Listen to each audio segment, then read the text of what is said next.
J'ai mis fin à une amitié de plus de 15 ans parce que cet ami-là m'empêchait d'évoluer financièrement parlant. Pour la petite histoire, j'avais une amie plutôt, on va parler au passé, j'avais une amie que je connaissais depuis la primaire aux Antilles. Quand je suis arrivée en métropole, 1 ou 2 ans après moi, elle est arrivée en métropole. On a continué on va dire, notre amitié. Et cette personne-là, en fait, tout au long de l'amitié, en fait, quand par exemple on allait faire les courses, on allait faire les courses pour sa maison, j'arrivais devant la caisse, elle me disait je peux pas payer.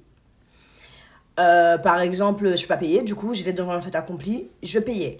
Elle voulait faire du shopping avec moi, j'allais faire du shopping avec elle, on arrivait devant la caisse pareil. Parfois elle venait à la maison, elle restait pendant des jours et des jours et tout parce que bah elle avait pas de quoi, on va dire, faire ses courses. Mais cette personne-là gagnait 2 fois mon salaire. Elle avait pas de loyer à payer. Moi, j'étais en alternance, j'avais un loyer à payer, j'étais toute seule.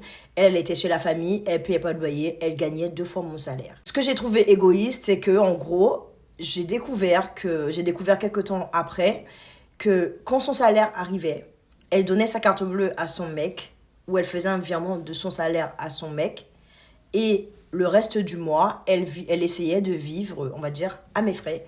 Elle me disait toujours, ouais, tu m'avances, je te rembourse, tu m'avances, je te rembourse. J'ai jamais vu la couleur ni l'odeur de ces remboursements.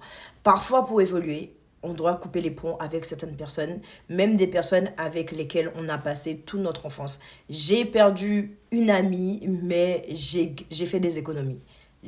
Comme dirait ma mère, plus l'ennemi, moins de dépenses. Plus on a d'ennemis, moins on dépense. Voilà. Ciao.